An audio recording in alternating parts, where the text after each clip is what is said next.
وجع وراه فرج.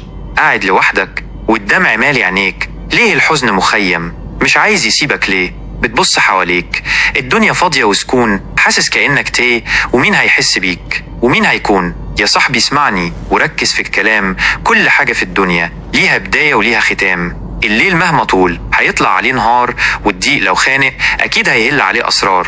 دموعك دي نازلة وبتحرق في الخدود، هتيجي أيام تضحك وتنسى كل الهموم السود. الوجع اللي في قلبك وعامل فيه علامة، بكرة هيهدى خالص وتبقى مجرد علامة. محدش شايل همك، حسسها الوحدة مرة، ربك شايف قلبك وعارف اللي مستخبى ورا. متيأسش يا غالي، الدنيا لسه بخير، قوم نفض حزنك وبص لفوق يا كبير. المستقبل فاتح دراعاته بالأمل، بس انت اللي محتاج تقوم وتبدأ العمل. افتكرها مني كلمة محفورة في الضمير، كل حاجة بتعدي وكله في الآخر هيصير. الكلام ده ليك انت يلا قريت السطور، عشان تعرف ان بكرة أكيد هيكون منور.